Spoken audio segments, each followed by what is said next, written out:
This is it. Put up or shut up. Also, what's up, Jackson Bo?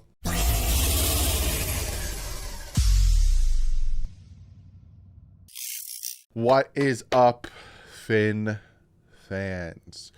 Last 2 weeks of the season, division rivals, gotta win to get in the playoffs. This is it. You've heard me say, this is it, this is it. You probably have heard me say that, or, you gotta win this one. The playoffs start Sunday. This is it.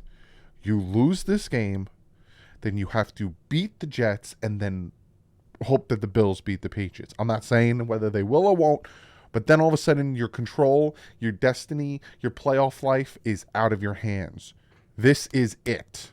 Now, I'm going to have a very long spiel at the end of this video. This is a long one because, yeah, you read that title right. I got Master at Works on the channel. He's going to help me break this down, and he actually has a lot of good things to say. It's a very good conversation, so I'm very excited to get to that. But this is going to be a long one. Time-stamped. Jump to whatever part you want. But let's jump into this real quick before we get into all the good stuff. I got to shout out some new people. First off, on the Patreon side, John BZBO. Thank you so much for joining the Patreon. If you don't know, that's Jackson's dad. Again, shout out to Jackson. And then on the membership side, we have Joe Clark, Thomas Abbott, Black Dolphin, and Zach Frawley. Thank you guys so much for becoming Patreon and members. If you want to become a member, hit the join button next to the subscribe button. You get a ton of great perks, especially for live streams. You get cool icons like the first down marker and everything that I'm putting in there. And if you are on the Patreon side, I'm going to start doing a very cool web series over there. I have a lot of cool stuff planned over there. So if you want to join those, don't feel like you need to, but that is how you do it. So now let's jump into the collab with Master at Works. You know for a fact the Dolphins are playing the Patriots. I gotta get my man Master at Works on the channel. What is up, bud? I think this is the first time you've been on the channel. Yeah, this is the first time I've been on your channel, bro. It's first time. It's funny because you even said to me, "Look, I'll be nice." So I appreciate it because you guys know if you haven't followed Master at Work yet, go check him out. He doesn't pull punches on anybody. It's not just the Dolphins; it's anybody, right? Like you go after anybody the Patriots are facing. Yeah, whoever is our rival at the time, I go after it. I actually hate the Chiefs more than I hate the Dolphins. Oh, I To be noticed honest that. with Yeah. you. Yeah, but no, man, it's friendly banter. It's trash talk, man. It's nothing personal. You know what I mean? So yeah. But we're gonna jump into this. We'll big game for both of us, actually. At first it started more on the Dolphins side, but you guys have a chance. You guys beat the Dolphins. You guys beat the Bills. You take that 7 seed. What's your thoughts on that? Yeah, honestly didn't think we were going to be in this position, to be honest with you. Technically, we shouldn't even be in this position because if you guys had won one game out of the last four games, we wouldn't have a shot in hell to even make the playoffs. But your ineptitude and late season collapses has brought us to this breaking point. I always thought at the beginning of the season that we would end up here, that either one of us would have to have like one of these games to get into the playoffs, and I was 100% correct. So, but yeah. Yeah, and you called it. You called it a while back. I like to bring up the false hope, but you called it. The Dolphins for a long time have been doing that. Have been falling apart in December. Do you think, like you said, do you think that this is a game where the Dolphins fully collapse here, or do you think there's a potential because it's switched? It's so funny. Tua gets put in concussion protocol. He's not playing. Teddy's playing, and the spread switched. It went from the Dolphins giving 3 to now you guys are giving 4. Do you think that not having Tua there is that big of a difference? Yeah, because if you look at Bridgewater and Skylar Thompson, like the drop off is humongous.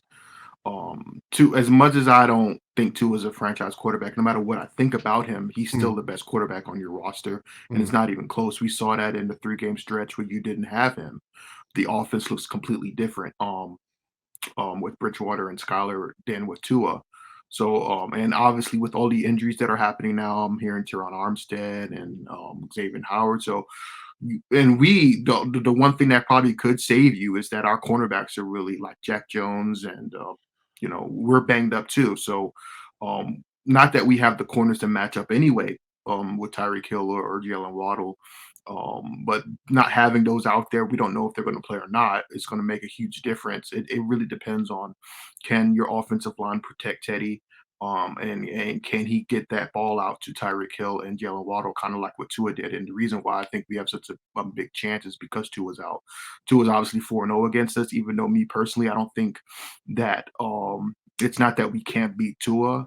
I think it's more of a Dolphin thing right now. At this Mm. point, we just can't find a way to beat the Dolphins no matter who the quarterback is. Because Tua wasn't spectacular in the games that you No, beat us. no. It's more of the scheme um, that you guys run against us, and we just can't for some reason.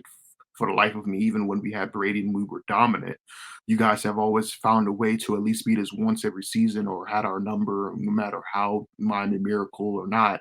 You guys have always found a way, other than the other two division teams, to always give us a run for our money. So I really honestly I think we have a better chance now that Tua's gone, but I think your team is in such disarray.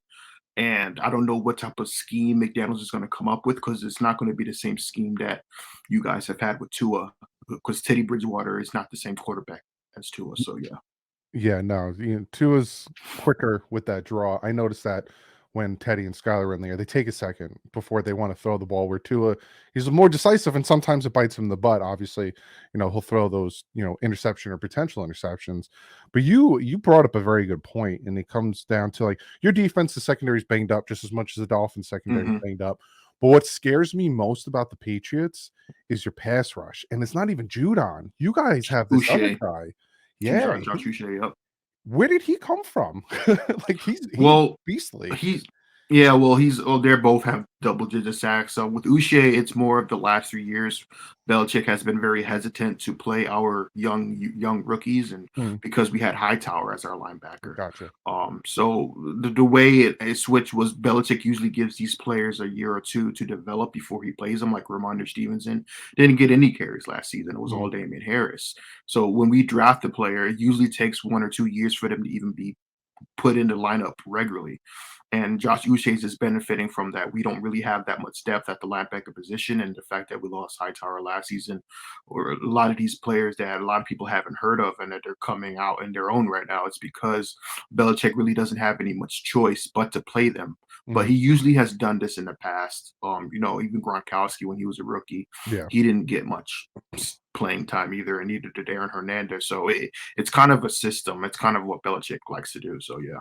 Is it like stashing talent or more just wanting to learn and have them I build? think I don't think it's stashing talent because I think Belichick is smart enough to know if he knows that player's ready, Gotcha. that he's gonna put him out there. I think it's more of learning the scheme, learning Mm. how to be a professional, not starting, you know what I'm saying, learning behind a veteran rather than just throw him out there to the wolves. You know what I mean? Yeah, it's a very, very good point. For a while, it's always been Tua versus Mac Jones. What's your thoughts on your quarterback? It's very hot and cold, and do you still think you can build the future with Mac Jones No, or absolutely not. Mac Jones is listen, I listen, man. I've learned a lot this season, and I know a lot of Patriots fans. The fan base is kind of divided, just like you guys with Mhm, Tua. Ours is not as divided as yours is because I think we found out that even though Matt Patricia, we have offensive coordinator who doesn't know how to call offensive plays. He's his first year ever. Belichick made a huge mistake on the coaching staff, so hopefully we bring Bill O'Brien in next year to fix the offense. But obviously, we don't have the weapons, mhm. that you do. We don't have, offensive line has been up and down. Trent Brown even liked a tweet was a couple weeks ago telling him to liking to bring back Brady, that he doesn't believe in Mac Jones. He's been Wow. up and down this season. David Andrews has been injured off and on the last 2 years. We just haven't had that solid offensive line play, and you put that with Kendrick Bourne for last season when he went off.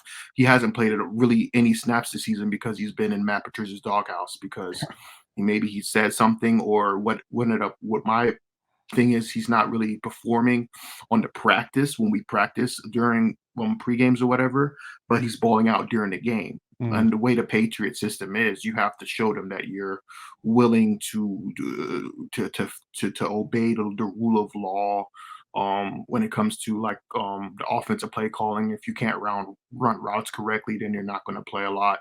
And that's been and I think that has to change. With as far as Mac Jones goes, I have no sympathy because I judge my franchise quarterbacks based on um the way they can adapt. So Mm. he hasn't been able to adapt. Everything's good when you have a perfect offensive line, you Yeah. have the weapons, you have the coaching staff. But when a quarterback is thrust into a situation where they have to adapt or everything's not going perfectly, how do they react? And Mac Jones, more than so many times this season, he's yelled at his own players, he's yelled at the coaching staff, not saying that they don't deserve it, but to do it on a national audience and to Yeah. show up your own teammates, to show up your own coaching staff, no matter what even if you don't think that it's right or you don't think that the play calling is good, you can't do that as a leader of the team. And the reason why I look at Justin Herbert and Burrow is because they've had shiesty offensive line play. They haven't had the best of weapons. Even Jamar Chase was out for a while. Justin Herbert's just now getting his weapons back. But how did they perform when they had to adapt, when everything around them wasn't perfect? How can they lift their teammates up? Because as a franchise quarterback, you have to be able to elevate your teammates. Like Brady did that for years, even when he Yeah. didn't have the best weapon. So as far as Mac Jones goes, I understand that everything around him has been awful, but that still doesn't excuse how awful he's been. If you look at his numbers, Cam Newton has had a better season in 2020 than he had. Like if you look at Mac Jones' numbers, it's got right. It's scary of how bad he's been. Um, the Cam Newton, as bad as Cam Newton was, at least he gave us an element of running. Yeah, Mac exactly. Jones is not going to do anything that's going to scare you. Mhm. You're not concerned about him being a Josh Allen. You're not concerned about his arm strength. He's the type of quarterback where he needs to sit in the pocket, especially after the injury, that he needs to be able to look at the field. He needs to have enough time in the pocket for plays to develop. And we don't have the receivers to do that. We don't have the offensive line play to do that. So Mac Jones is not going to get any better. When his draft thing came up, he was the most NFL ready quarterback. But that doesn't mean that his ceiling is going to get any higher than that. Mhm. So that's my problem with Mac Jones. I don't think he's a franchise quarterback. I don't know what's going to happen next year in the offseason. I've seen Mac Jones play very well last season, but that was because a lot of things went our way. Yeah. You know what I mean? We had Hunter Henry, he was balling out. We had a nice little running game. Our offensive line was, for the most part, intact, and we had a pretty solid defense for the most part. But if those things are not clicking, and Mac Jones is not going to be able to elevate you to a higher level. So no, I'm completely out on Mac Jones. I don't think he's a franchise quarterback. Whether they move on or not is up to debate. A lot of things are going to change this offseason, so I don't know what's going to happen. Yeah, it's going to get real interesting, especially in the quarterback situation, because there's a lot of good quarterbacks that are going to become available, if not free agency or trade. So it's gonna get Mhm. real interesting, not only for you guys, but obviously, what's going to happen with Tua. The Dolphins going to stick with him, Yeah. go after someone else. Last thing I'm going to ask you though, what's your thoughts on the game? What's your prediction? Do you see this being a blowout? Do you see it being close? What's your thoughts? I don't see how any way you guys win this game. I'm gonna be completely honest with you. I understand that you guys can harp on you have our number, you've beaten us, but Tua's not in there, man. If Tua was playing, we'd be having a different conversation. Mhm. I'm not even gonna lie to you. Because as bad as he's been the last 4 weeks, and he still showed signs, especially the first half against the Packers. Mhm. The game against Buffalo, which pleasantly surprised me in the cold weather, where he played very well. He's still at the end of the day your best quarterback, and we haven't been able to find a way to beat him. And he has been clutch against us, even when we had him on the ropes. He found a way to get to run for a first down. He squeaked it out just enough to beat us. Mhm. Whereas Teddy Bridgewater, who I call Bridge over troubled waters, he's a backup for a reason. And when Yeah. you're a backup for a reason, there's a reason why you're not starting on an NFL team. So I understand you guys still have the weapons, Jeff Wilson and and Hill and Waddle. Those are the weapons that scare me, and Mostert obviously because you guys have a running game. The question is McDaniels going to change his scheme now, being that he doesn't have his quarterback in there? Which I would be surprised if he doesn't change the scheme. I think if you guys run the ball against us well, pick your spots on the field. Don't do too much. Punt when you need to. Don't go for it on stupid fourth downs in your own territory. Because we're not an offense that's capable of putting up a lot of points, and that's what's going to probably help you guys in this game. But I'm just looking at the complete collapse, which I predicted. I predicted your collapse right before the 49ers game, and I think your team is struggling right now. No matter what you may think of, oh, they should have won this game. They should have won this game. At the end of the day, that perforates throughout the entire locker room, and I just don't see how you guys beat us. If this game was in Miami, it will be a different story. But the fact that Vegas has us favored by 3 points, we're at home. We obviously haven't played well. We almost got blown out by Cincinnati. We came back. We had the stupid Miami Miracle Part 2 against Vegas. That was insane. It's not like we've been completely just awful. We're not good enough to squeak out wins. And when you're judging a good team, those good teams like Cincinnati and Buffalo, they find ways to win despite what happens in the game. They always find a way to squeak one out. So I think these teams are kind of even right now. But I have the Patriots winning. I really do. So yeah. One last thing I want to ask you, because you like you said, you called this kind of fall in December. What is, in your opinion, causing the Dolphins to have that December collapse? They didn't win a game in December. What is it? The quarterback? Is it the head coach? Is it a combination? What in your mind? Because it's been happening, like you said. What in your mind causes this to happen for Miami? I mean, at first, if you want to believe in higher deities, that the Dolphins are maybe cursed. I don't know if you want to go that far, but if we were going by a straight football analytical perspective, I think it just has to do with the schedule makers, man.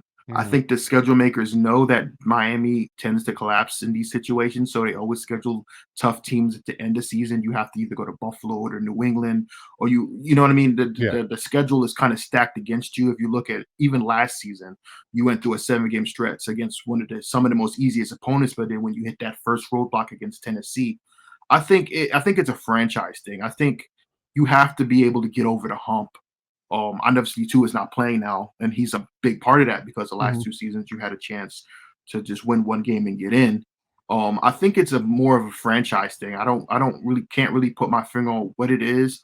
The only reason I said that you guys are going to collapse is because I looked at the schedule. Yeah. If you guys had ran those teams early in the season and then had to play like Chicago and Cleveland late in the season, I think it would have been different. I just think you guys need to I don't know. You guys have to have a gripe with whoever's doing these scheduling games, to be honest with you, because it really is just that simple. They're scheduling you against some of the toughest opponents late in the season, and the fact that you haven't won a game in December. I think the Dolphins are 13-87 their last 100 games, which is absolutely insane to me to even think about that. I don't think McDaniels is a terrible coach. I think he got a little bit too big for his britches. Yeah. I just think he got a little bit too cocky. And especially he needs to know the history of the team that as a Dolphin, you're not judged by what you do in the early part. You're judged by what you do late in the season heading into the playoffs because you're a franchise that hasn't won a playoff game since 2000. So you can't get too cocky and too arrogant, and especially if you have a quarterback that sustained a litany of injuries in his career. I think what you have to do next season is really evaluate Tua, because no matter what you believe, if he can still be the guy, it's the fact is his availability late in the season. 100%. Because no matter how good a quarterback you think a quarterback is, if he's not available when you need him the most, and there's no really point in extending him further. You need to find a veteran quarterback that's durable and that's clutch. And I will say this right now. I know a lot of people are saying a lot of stuff about Brady to Miami. If Brady goes to Miami, he's dead to me. He's dead to me. I'm gonna say that right now. So, and your franchise is in a tough spot too, because you guys don't really have much draft capital. I think I was listening to a Dolphins podcast yesterday, Mm, and they were saying that the Dolphins are kind of ranked last as far as draft capital heading into next year. yeah. They're literally the last team with Mm, draft capital. So if you're trying to trade for Lamar Jackson, and plus you put a lot of money in Chubb, Tyreek Hill, you got a lot of players coming up that contract that you're stuck with. You have to find out what you can do to get that franchise quarterback. Because honestly, that's the only thing that's holding you back. yeah. Because Brian Flores won 10 games last season with a way worse roster, Hmm. way worse roster, by the way, with less talent. So McDaniels, he had to try to surpass that. And the only way he can surpass that now is to get into the playoffs because Flores didn't do it. Hmm. So you need to get into the playoffs, and you need to. I don't know if you could win a playoff game because the seeding is crazy now. Where Yeah. I don't think you can go into Kansas City with Teddy Bridgewater or Skylar Thompson and win a playoff game in Kansas City or Buffalo or even Cincinnati. So I think the ceiling for you guys now is to just get into the playoffs and build on what you did with all the weapons. And then next season you have a Ferrari, man. You have a Ferrari, and you have to figure out who's going to drive that Ferrari. Do you want it to be Tua, who hasn't been who's pretty much thrown up all over himself and late in the season and that can't stay healthy, or do you want to give the keys to someone like a Tom Brady, or figure out how you can maybe get a Lamar Jackson or any other quarterback? I don't think you want to. I wouldn't touch Derek Carr with a 10-foot pole. I think he's a damaged goods. But somebody, even Garoppolo, he can't stay healthy either. So you need to find a quarterback that can get you to that next level. Either way, I think McDaniels has actually done a pretty good job.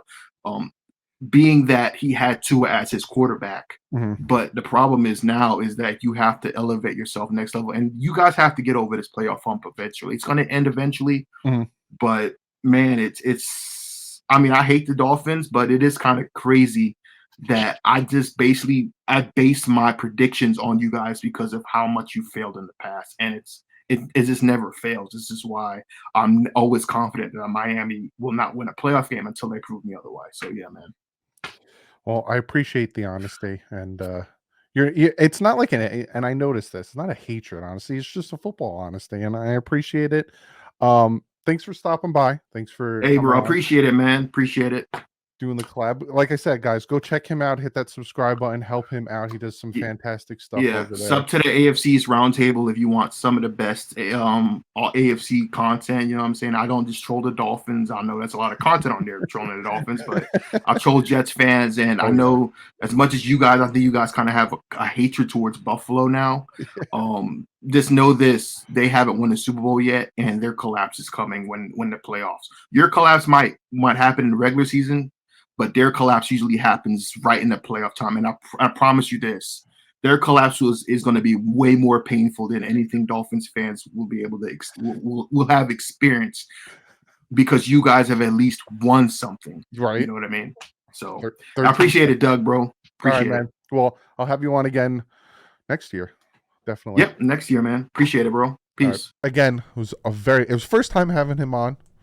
It won't be the last. Very, very awesome guy to talk to. Very, he has this persona, and he is very like he said, it's all for fun. But a really cool, down to earth guy when you talk with him, and he does know his football. If you listen to what he said during that collab. So again, thank you so much for jumping on the channel. Now let's get to the injury report. And the Dolphins and the Patriots are kind of beat up. We're going to start with the Patriots like always. I almost sneezed on that one. I'm fighting sneezes. Theirs is long as well. We're going to switch it up. Start with the Patriots. We got their tackle. Didn't participate for 2 days in a row. I'm not even going to try to pronounce his name. Damian Harris. Damian Harris was first non-injury personal.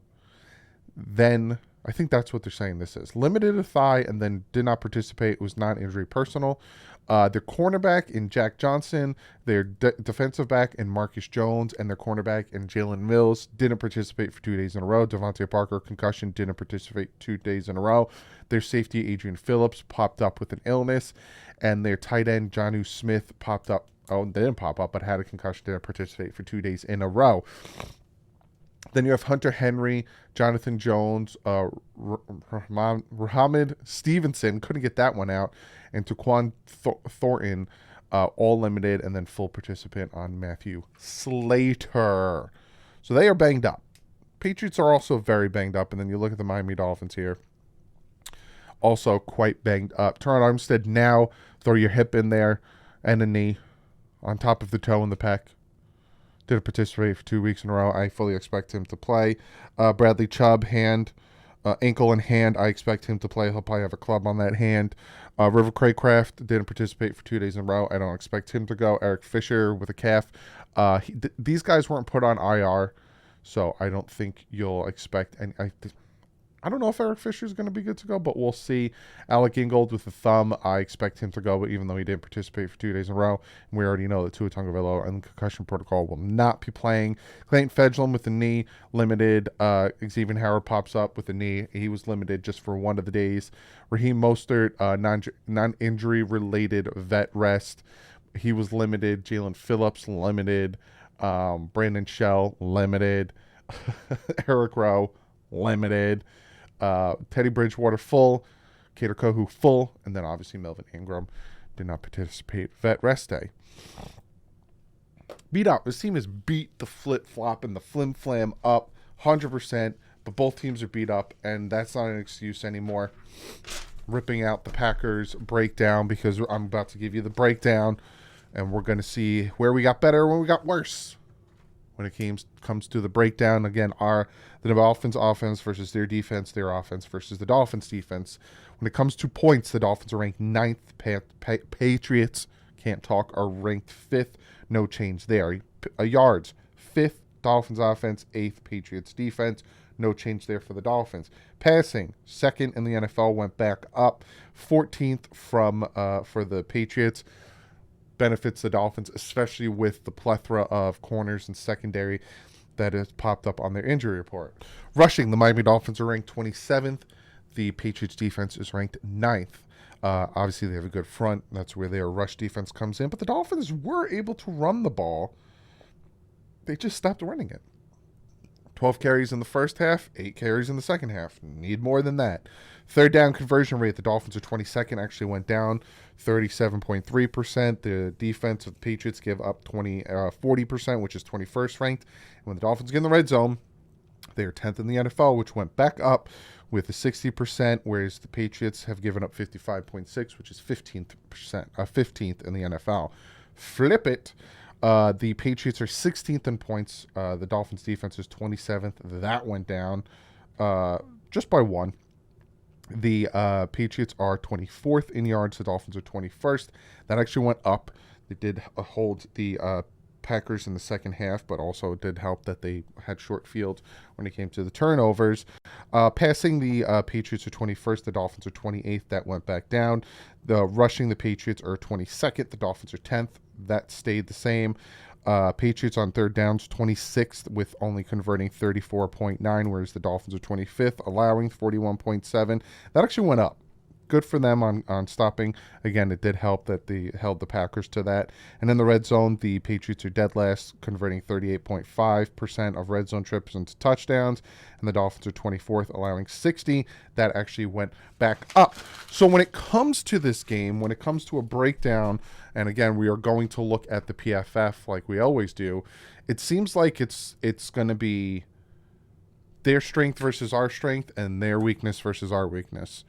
And I will show you that right now as I minimize myself and we look at the PFF. Boop. So the PFF here, this is our offense, this is their defense. This is our strength versus their strength, right? Uchi, hope I said his name right, and Judon are their pass rushers. Very good. Uchi is the one that Tyson talked about. You know, he's been there. He's been learning. He's been doing his thing. Their secondary is going to have a hard time facing Tyreek Hill and Jalen Waddle. Obviously, we have Teddy back there. Can he produce like he did with Tua? You heard what Tyson had to say about that. Teron Armstead, Connor Williams, Hunt are our best offensive linemen. I don't know why they threw Eichenberg in there. Just because he's come off IR doesn't mean he's necessarily going to start over Jones. Mostert. This is where their defense thrives, is the pass rush. Judon and Uchi, they scare the crap out of me. Other than that, nothing really much on their defense scares me, even though they do have a pretty good linebacker in Bentley. And if we flip it, This is our weakness versus their weakness. Their offense is not good. 24th in yards, 21st in passing, 22nd in rushing, 26th in third downs, and 32nd in red zone. Our defense isn't great. 21st in yards, 28th in pass. We're very good at the rush, which we're going to need facing Stevenson. 25th in third down conversion, and 24th in red zone. This is their weakness versus our weakness, and that's what it's going to come down to, is whose strength is going to win that match. Because, Cater's starting to fall down to earth. Xavier Howard popped up with the knee injury. We'll see if he's good to go. Our defensive front needs to get after Jones. There's a lot that has to be said into that, and I will talk about all of that right now as I go into the 5 things the Dolphins need to do if they want to beat this New England Patriots team. Again, from 1 to 5, 5 to 1, no specific order. It's just as I'm breaking things down, as I'm talking to certain people like Master at Works or other people, I'm jotting down different ideas when I'm picking up on weaknesses, strengths from other teams. And the number one thing on my list for the thing that the Dolphins need to do if they want to beat the Patriots, got to run the ball. Like I said, first half against the Green Bay Packers, we ran for 12 yards, getting big chunk yardage. If it wasn't Jeff Wilson, it was Raheem Mostert getting big chunk yardage. Second half, we ran the ball 8 times. It's not that big of a difference from 12 to 8, but still, they should have ran the ball more. And I don't understand why they always do that and they kind of stop running the ball. Run the ball. The past couple weeks, the Dolphins have been doing very well at running the ball. And then in certain down in situations, they just stop running the ball. Run the ball. It's that easy. Just flip and run the ball. It's working. Your offensive line is pushing. Mostert is getting yardage. Run the ball. It takes a lot of pressure off the quarterback, and it takes their offense off the field. Run the ball. And if we're going to run the ball, the next thing the Dolphins need to do, we have to stop the run.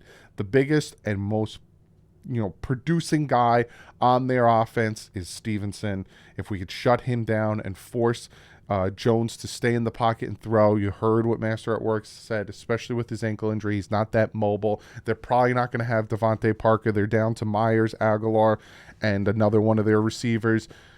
You got to stop the run. Now, the Dolphins have been one of the best in the NFL at doing that. Again, they're 10th ranked, but a lot of that has to do with quarterbacks and taking off. You had Josh Allen with 100 yards, Lamar Jackson with 100 yards. You had Justin Fields with 100 yards. You take those away, the Dolphins are probably top 5 rush defense. You got to stop Stevenson.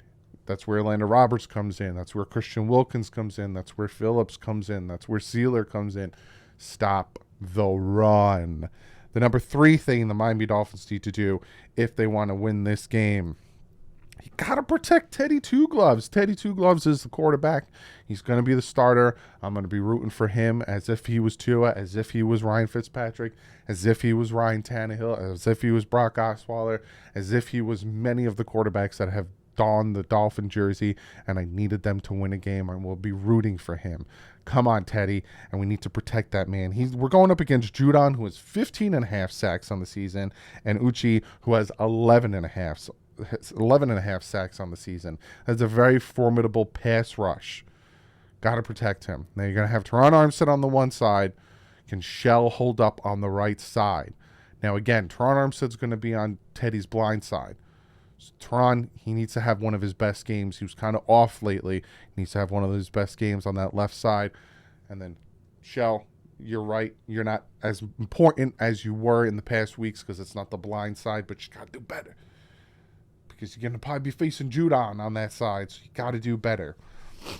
Number 4 thing that the Miami Dolphins need to do if they want to beat this New England Patriots team, no mistakes. I always say no mistakes, and I don't think I said it last week. But especially when you're facing Bill Belichick, especially when you're facing the Patriots in New England in January, no mistakes. Again, and I'll go more in depth with this. This is a huge, huge game. The Dolphins playoffs start this week.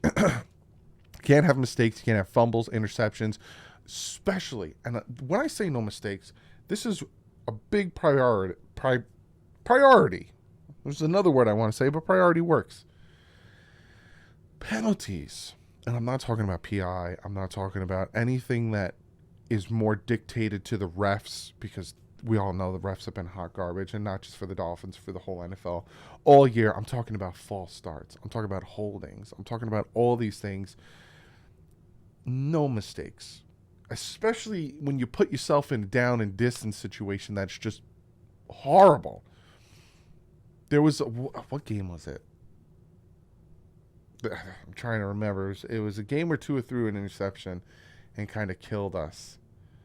And Raheem Mostert had a nice run, and it got called back. Was it Tua who threw it, or was it Skyler who threw it? Raheem Mostert had a nice run, and it got called back. It was Tua, and the pass was to Jeff Wilson, and he fell forward. My brain's not putting 2 and 2 together. I think it was the 49ers game. We had a nice run. See, it was like putting the pieces together. Nice run for Raheem Mostert. Had to get called back because of a holding play. Next play, Jeff Wilson falls down, interception. No mistakes. And the number 5 thing, better coaching. I actually have I have best coaching, but we need the best coaching. Mike McDaniel needs to be on top of his game. He needs to challenge the plays that need to be challenged, like the pass to the tight end last week against Green Bay Packers. Why aren't you challenging that? You obviously could see the ball moved when he hit the ground. That's incomplete. You got to survive the ground, and that ball hit the ground, moved and touched the ground.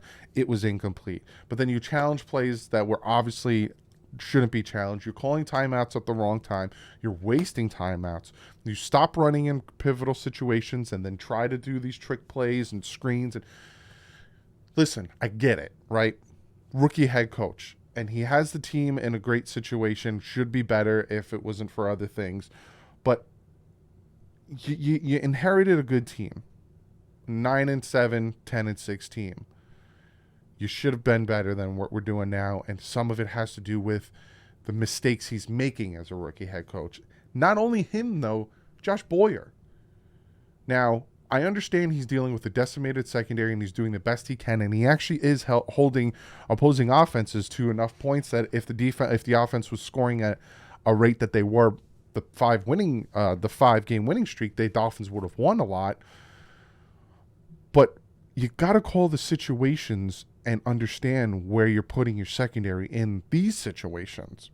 The 3rd and 17, the 3rd and goal. There's certain, like, he even comes out and says, oh, that was my, but then you constantly keep doing it. Put your guys in the right situation, and don't put your guys out on islands and have them fighting for their lives. We need the best coaching. That being said, like I said, playoffs start on Sunday. It's huge, absolutely huge, absolutely pivotal that the Dolphins win this game. If the Dolphins don't win this game, then it depends on them beating the Jets and the Bills beating the Patriots. And also, we're going to go in at 9-8. I want to be double-digit winners. I want to go into the playoffs, and I want to clinch. It also depends on Seattle beating the Jets, but we got to win this game. You got to. How 2 years in a row, you win one game and you're in, and we can't win that game. You beat Buffalo, you're in. Couldn't beat Buffalo.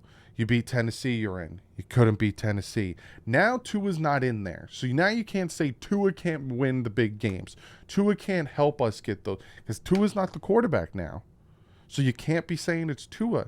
We got to win this game. It's huge. It's pivotal. Again, we're our weakness versus their weakness. Their offense isn't good. Our defense is good in certain aspects of it. And then their strength versus our strength. Our strength, I know, and you heard what Tyson had to say. They were more afraid of Tua because they don't know what they can get with Teddy. And obviously Teddy's not as good as Tua, especially when it comes to timing and ball placement. Get him time in the pocket. Let him hit Tyreek. Let him hit Waddle. Maybe he'll start incorporating Gesicki. Maybe he'll be looking for Gesicki more. Got to win this game. I'm predicting the Dolphins win this game. I'm predicting by at least 6, 20-14. I think it'll be a low-scoring game because, again, I think their defense is really good, and I think they'll shut down our offense at some points, and I think it is going to be a low-scoring game, like I said, 20-14. But we got to win this game. There's no more beating around the bush. We got to win this game. This is huge, pivotal game. We have beaten the Patriots the last 4 weeks, last 4 meetings. We have to win this game. I will be live Sunday. I will be live for this one. It's not a holiday. It's New Year's Day, though. But I will be live. I have a video planned for you guys tomorrow. It's New Year's Eve. I thought I'd make a nice little video. Also, Pat McAfee talked about Tua. I want to react to that, so that's kind of what we're going to talk about tomorrow. But other than that, I'll see you guys tomorrow. But like usual, stay classy. If it's up.